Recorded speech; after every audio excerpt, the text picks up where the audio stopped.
بسم اللہ الرحمن الرحیم۔ السلام علیکم ورحمۃ اللہ وبرکاتہ۔ حال ہی میں سابق وزیر اعظم عمران خان نے اپنی جان کو لاحق خدشے کا اظہار کرتے ہوئے کہا تھا کہ انہیں قتل کے منصوبے بنائے جا رہے ہیں۔ کیا واقعی عمران خان کی جان کو خطرہ ہے؟ کیا عمران خان کو قتل کی خفیہ دھمکیاں دی گئیں جس کی بنیاد پر عمران خان بھرے جلسوں میں قتل کے خدشات کا اظہار کر رہے ہیں؟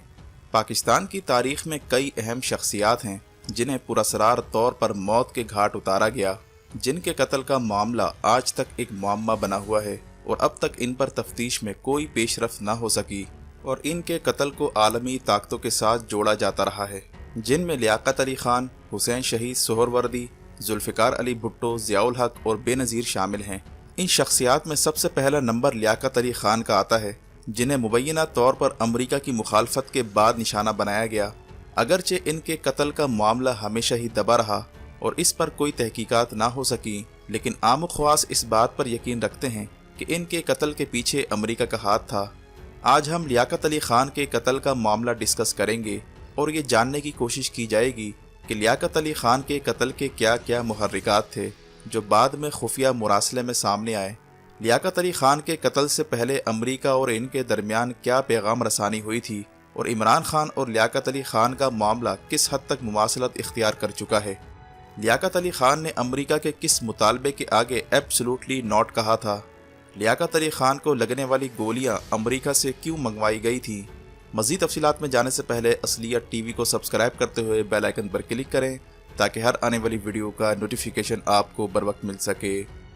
ناظرین کرام، ویسے تو دنیا بھر میں کئی ایسی شخصیات ہیں جن کے قتل کا معمہ آج تک حل نہ ہو سکا، اور عالمی طاقتوں کی مخالفت کے نتیجے میں کئی اہم شخصیات کو نشانہ بھی بنایا گیا، جس کی فہرست بڑی طویل ہے۔ اس قسم کی کارروائیوں میں انٹیلیجنس کو اہم رول دیا جاتا ہے۔ لیاقت علی خان کے قتل کی تفتیش کرنے والے پاکستان کے انسپکٹر جنرل اعتزاز الدین تھے، جو اس اہم کیس میں بڑی محنت سے کام کر رہے تھے کہ اچانک سے کراچی سے پشاور جانے والے طیارے کو حادثہ لاحق ہو جاتا ہے اور کھیوڑا کے مقام پر ان کا یہ طیارہ تباہ ہو جاتا ہے۔ اس حادثے میں اس کیس کے بعض اہم کاغذات کی فائلیں تھیں جو جل کر راکھ ہو گئی تھیں، اور یوں اہم ریکارڈ ضائع کروا دیا گیا تھا۔ اس کے بعد لیاقت علی خان کیس کی تفتیش برطانوی ایجنسی اسکاٹ لینڈ یارڈ کو سونپی گئی۔ 10,000 پاؤنڈ کی بھاری عوض لینے کے بعد اسکاٹ لینڈ یارڈ نے دعویٰ کیا کہ لیاقت علی خان کا قتل کسی سازش کا شاخسانہ نہیں تھا، بلکہ یہ ایک قاتل کا ذاتی فعل تھا۔ اس کے بعد CID انسپکٹر شیخ ابرار کو پولیس کی جانب سے تفتیش کا ٹاسک سونپا گیا، جن کا کہنا تھا کہ اس دور کا پرنٹ میڈیا بھی ذمہ دار ہے، جنہوں نے لیاقت علی خان اور بیگم رانا لیاقت علی خان کے خلاف شدید پروپیگنڈا شروع کر رکھا تھا، اور اس طرح اکبر نامی قاتل کی برین واشنگ کی گئی۔ وینکٹ رامانی نے اپنی کتاب پاکستان میں امریکہ کا کردار میں تحریر کیا ہے کہ اس وقت کے امریکی صدر ٹرومین کو کوریا کی جنگ پر شدید تنقید کا سامنا کرنا پڑ رہا تھا، کیونکہ اس میں امریکی فوج کی جانیں ضائع ہو رہی تھیں۔ امریکی ناقدوں کا کہنا تھا کہ اس جنگ میں ایشیائی ملکوں نے بہت کم حصہ ڈالا ہوا ہے، امریکہ کی فوج اپنی جانیں دے رہی ہے۔ چنانچہ امریکہ نے فیصلہ کیا کہ پاکستان سمیت دیگر ایشیائی ممالک سے اپنی فوج بھیجنے کا مطالبہ کیا جائے۔ چنانچہ امریکی وزیر خارجہ ڈین ایچیسن نے پاکستان سے رابطہ کرنے کا فیصلہ کیا اور پاکستان میں موجود اپنے سفیروں کے تھرو پیغام بھجوایا کہ یہ کوریا کی نہیں بلکہ ایشیا کی جنگ ہے، اس میں پاکستان کو ضرور حصہ ڈالنا چاہیے، یہ پاکستان کی سلامتی کا بھی معاملہ ہے۔ اور یوں پاکستان کو کوریا کی جنگ میں دھکیلنے کی کوشش کی گئی، جس میں ایک جانب نارتھ کوریا تھا جس کے پیچھے چائنا تھا، اور دوسری طرف ساؤتھ کوریا تھا جس کے پیچھے امریکہ تھا۔ پاکستان کو یہ تک کہا گیا کہ اگر اس جنگ میں حصہ نہ ڈالا اور ہماری حمایت نہ کی تو دوسرے ملک بھی جارحیت کا نشانہ بن سکتے ہیں، اور مشرق وسطیٰ میں تعینات کرنے کے لیے بھی پاکستان سے فوج طلب کی گئی۔ لیاقت علی خان نہایت زیرک سیاستدان تھے، انہیں پتا تھا کہ امریکہ کوریا کی جنگ میں پھنس چکا ہے، چنانچہ انہوں نے امریکہ کا مطالبہ الٹنے کے لیے 3 اہم مطالبات کیے اور کہا کہ امریکہ اس کے بدلے پاکستان کو کیا دے گا؟ کیا امریکہ کشمیر کے ایشو پر پاکستان کی حمایت کرے گا؟ نہرو اس وقت مقبوضہ کشمیر میں کٹ پتلی حکمراں مسلط کرنے کے لیے انتخابات بھی کروا رہا تھا۔ لیاقت علی خان نے پوچھا کہ کیا امریکہ نہرو کے اس اقدام کو ناکام بنائے گا؟ تیسرا سوال انہوں نے یہ پوچھا کہ کیا امریکہ پختونستان کا شوشہ ختم کروانے میں پاکستان کی مدد کرے گا؟ واضح ہے کہ اس وقت پختونستان کا شوشہ چھوڑا گیا تھا جس میں بیرونی طاقتیں ملوث تھیں، یعنی جس طرح آج پی ٹی ایم ہے یا جس طرح ٹی ٹی پی بیرونی اشاروں پر پاکستان مخالف کارروائیاں کرتی تھی، ویسے ہی پختونستان کی تحریک پاکستان کے خلاف لانچ کی گئی تھی، جس کی سرپرستی کابل میں ہوتی تھی۔ لہٰذا لیاقت علی خان نے کوریا میں فوج بھیجنے کی بجائے 3 مطالبات امریکہ کے سامنے رکھ دیے اور کہا کہ کیا امریکہ بھی پاکستان کے ساتھ ایسا ہی سلوک کرنے پر تیار ہے جیسے وہ اپنے لیے چاہتا ہے۔ جب یہ مطالبات امریکی وزیر خارجہ تک پہنچائے گئے تو اس نے جواب دیا کہ ہم کسی صورت پاکستان کے یہ مطالبات نہیں مان سکتے، اس سے انڈیا اور افغانستان میں موجود حکومتیں ہمارے خلاف ہو جائیں گی، جس پر لیاقت علی خان نے امریکہ کی خاطر فوج بھیجنے سے انکار کر دیا تھا۔ ایک دوسری دستاویز سے پتہ چلتا ہے کہ امریکہ اور برطانیہ دونوں نے پاکستان پر ایران کے حوالے سے دباؤ ڈال رکھا تھا، چونکہ ان دنوں ایران کی مصدق حکومت نے تیل کے کنویں امریکہ سے واپس لینے کا اعلان کیا تھا، جس پر امریکہ نے پاکستان سے کہا تھا کہ وہ اپنے اثر و رسوخ استعمال کر کے ایران پر دباؤ ڈالے کہ ایران تیل کے کنویں امریکہ کے حوالے کر دے، لیکن لیاقت علی خان نے امریکہ کی یہ درخواست مسترد کر دی تھی، جس پر امریکہ نے کشمیر پر خفیہ معاہدہ ختم کرنے کی بھی دھمکی دی اور کہا کہ ہم کشمیر کے معاملے میں پاکستان کی سپورٹ ختم کر دیں گے۔ لیاقت علی خان نے جواب دیا کہ ہم نے امریکہ کے بغیر آدھا کشمیر تو لے لیا، باقی کشمیر بھی پاکستان حاصل کر لے گا، اور ساتھ ہی لیاقت علی خان نے امریکہ سے ہوائی اڈے خالی کرنے کا مطالبہ کر ڈالا جو واشنگٹن پر بم بن کر گرا۔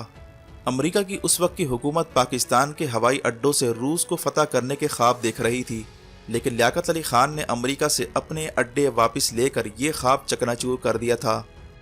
چنانچہ امریکہ نے فیصلہ کیا کہ لیاقت علی خان کو اب راستے سے ہٹایا جائے۔ امریکی حکمرانوں نے یہ خفیہ ٹاسک کابل میں موجود امریکی سفارت خانے کو سونپا، جس نے پشتون لیڈروں سے رابطہ کیا اور انہیں یقین دلایا کہ اگر لیاقت علی خان کو قتل کروا دیا جائے تو امریکہ 1952 تک پختونستان قائم کروا دے گا۔ اس کے بعد پختونستان کے لوگوں نے سید اکبر کا انتخاب کیا اور اس کو قتل کی ترغیب دی اور خود اسے بھی قتل کا منصوبہ بنایا تاکہ اس سازش کا پول نہ کھل سکے۔ اس دوران سب سے اہم بات یہ ہوئی کہ ایک جانب لیاقت علی خان اور امریکہ کے درمیان کشیدگی بڑھ رہی تھی، تو انہی دنوں بیوروکریسی کے اہم نمائندے غلام محمد امریکی سفیر سے خفیہ رابطے میں تھا، جنہیں لیاقت علی خان عہدے سے ہٹانے بھی والے تھے۔ امریکی سفیر وارن نے ٹیلی گرام میں لکھا تھا کہ غلام محمد نے میسج دیا تھا کہ وہ کمیونزم کے خلاف امریکہ کا ساتھ دینے کے لیے نہ صرف تیار ہے بلکہ اگلے ہفتے ظفر اللہ خان واشنگٹن پہنچ رہے ہیں، وہ آپ کو کچھ میسج دینا چاہتے ہیں، ان کی امریکی صدر سے ملاقات کروا دیجیے۔ ساتھ ہی یہ بھی کہا کہ میں انڈیا کے ساتھ جنگ نہیں ہونے دوں گا، انڈیا کی چھیڑ خانی کو جنگ میں بدلنے نہیں دوں گا۔ یہ وقت تھا جب لیاقت علی خان نے بھرے جلسے میں انڈیا کو مکہ لہرا کر دکھایا تھا اور کہا تھا کہ ہم انڈیا کی جارحیت کا بھرپور جواب دیں گے۔ ایک جانب لیاقت علی خان سے امریکہ ناراض تھا تو دوسری جانب بیوروکریسی نے امریکہ کو خفیہ پیغامات بھجوانے شروع کر دیے تھے کہ ہم آپ کے ساتھ کھڑے ہیں، لیاقت علی خان کی بجائے ہم پر اعتبار کیا جائے۔ چنانچہ امریکہ نے فیصلہ کیا کہ اندر سے بھی لوگ تیار بیٹھے ہیں، یہی موقع ہے سازش کو انجام دینے کا، اور طے پایا کہ قاتل مسلمان ہونا چاہیے تاکہ بین الاقوامی طاقتوں پر الزام نہ لگے اور ہم یہ کہہ سکیں کہ یہ لوکل لوگوں کی کارروائی ہے۔ چنانچہ سید اکبر کو افغانستان سے لایا گیا، اسے پستول میں امریکی ساختہ گولیاں ڈال کر دی گئیں۔ یہ وہ اسپیشل گولیاں تھیں جو مارکیٹ میں دستیاب نہیں تھیں، انہیں اعلیٰ امریکی افسر استعمال کرتے تھے، اور موقع پا کر لیاقت علی خان کو بھرے جلسے میں نشانہ بنا دیا گیا، اور قتل کے فوراً بعد جائے واردات پر موجود سہولت کاروں نے فوراً ہی اسے نشانہ بنا ڈالا تاکہ اس سازش کے اصل محرکات کا پتہ نہ چل سکے۔ مورخین کا کہنا ہے کہ گورنر جنرل ناظم الدین نے بیگم رانا لیاقت علی خان کو ان کے شوہر کے قتل کی خبر سنائی، لیکن اس سے پہلے ہی امریکی سفیر بیگم صاحبہ کو یہ خبر سنا کر تعزیت کر چکے تھے، یعنی گورنر جنرل سے پہلے ہی امریکی سفیر کو لیاقت علی خان کی موت کا علم تھا۔ اس صورتحال کے بعد پاکستان سے افغانستان تک امریکی سفارت خانوں نے کئی ٹیلی گرام بھی اپنی حکومت کو ارسال کیے تھے، جن سے اس قتل کے پیچھے محرکات کا بھی پتہ چل سکتا ہے، جس میں سے ایک یہ تھا کہ لیاقت علی خان کے قتل کے بعد غلام محمد نے امریکہ کو خیر سگالی کا پیغام دیا تھا اور کہا تھا کہ لیاقت علی خان کی موت کا مجھ پر زیادہ اثر نہیں ہوا، میں گورنر جنرل بننے کے بعد اہم فیصلے بھی کرنے جا رہا ہوں۔ یعنی آپ اندازہ لگائیں کہ ایک ملک کا وزیر اعظم امریکہ کے آگے کھڑا ہے، لیکن بیوروکریسی امریکہ کے ساتھ مل جاتی ہے، اور یوں سازش کر کے لیاقت علی خان کو راستے سے ہٹایا گیا۔ ناظرین کرام، لیاقت علی خان کے قتل کے بعد ان کی بیگم رانا لیاقت کو خاموش کرانے کے لیے انہیں ہالینڈ میں سفیر مقرر کر دیا گیا تاکہ انہیں ملک سے باہر بھیجا جا سکے۔ بیگم رانا نے 6 اہم سوالات کیے تھے جو اس پنڈورا باکس کو کھولنے کے لیے کافی ہیں۔ پہلا سوال یہ تھا کہ ایک ایسے موقع پر کہ جب لیاقت علی خان ایک اہم پالیسی بیان دینے والے تھے اور اپنی مقبولیت کی انتہا پر تھے، انہیں کیوں قتل کر دیا گیا؟ بیگم رانا نے تمام کمیشنز کے نتائج ماننے سے بھی انکار کر دیا تھا، کیونکہ اس میں یہی بتایا گیا تھا کہ اکبر نامی شخص لیاقت علی خان کی حکومت سے ناراض تھا اور یہ اس کا ذاتی فعل تھا۔ جبکہ دوسرا سوال بیگم رانا نے یہ اٹھایا تھا کہ قاتل کو ایسے موقع پر کیوں ہلاک کیا گیا جبکہ اسے گرفتار کیا جا سکتا تھا۔ تیسرا سوال یہ تھا کہ قاتل پر گولی چلانے والے پولیس اہلکار کو سزا دینے کی بجائے ترقی کیوں دی گئی؟ چوتھا سوال یہ تھا کہ ملک میں چند اہم اور بااثر شخصیات لیاقت علی خان کو اپنے راستے سے کیوں ہٹانا چاہتی تھیں؟ پانچواں سوال یہ تھا کہ قائد اعظم کی شخصیت اور ان کے نام کو بعض اہم معاملات میں کیوں نظر انداز کیا گیا؟ چھٹا سوال یہ تھا کہ ان تمام سوالات کے جوابات فراہم کیوں نہیں کیے جاتے؟ بیگم رانا کے پوچھے گئے سوالات آج تک جواب طلب ہیں۔ آج اگر آپ دیکھیں تو ٹھیک وہی سچویشن پیدا ہو چکی ہے۔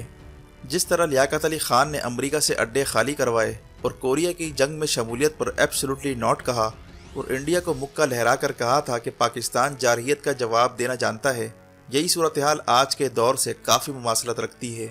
عمران خان کی جانب سے اڈے مانگنے پر صاف انکار کیا گیا اور یوکرین اور افغانستان جنگ میں شمولیت سے انکار کیا گیا۔ اسی طرح امریکہ کے آگے جھکنے سے انکار کیا۔ یہ سارے اقدامات وہی ہیں جو لیاقت علی خان کے دور میں بھی پیش آئے اور اسی بنیاد پر انہیں نشانہ بنایا گیا۔ یہی وجہ ہے کہ عمران خان بارہا یہ کہتے نظر آتے ہیں کہ انہیں بھی نشانہ بنانے کے لیے منصوبے تراشے جا چکے ہیں۔ اندر کے لوگوں کو ساتھ ملا کر عالمی قوتیں اپنی سازش کو پایۂ تکمیل تک پہنچانا چاہتی ہیں۔ اسی لیے ہمیں تاریخ سے سبق حاصل کرتے ہوئے اب کی بار وہ نہیں ہونے دینا جو اس وقت ہونے دیا گیا تھا، ورنہ یہ ملک مزید افراتفری کا متحمل نہیں ہو سکتا۔ ویڈیو دیکھنے کا شکریہ۔ ویڈیو پسند آنے پر لائک کر کے شیئر کیجیے اور کمنٹ سیکشن میں اپنے خیالات کا ضرور اظہار کیجیے۔ اصلیت ٹی وی کو سبسکرائب کرنا نہ بھولیں۔ اپنا اور گرد و نواح کے لوگوں کا خیال رکھیں۔ فی امان اللہ۔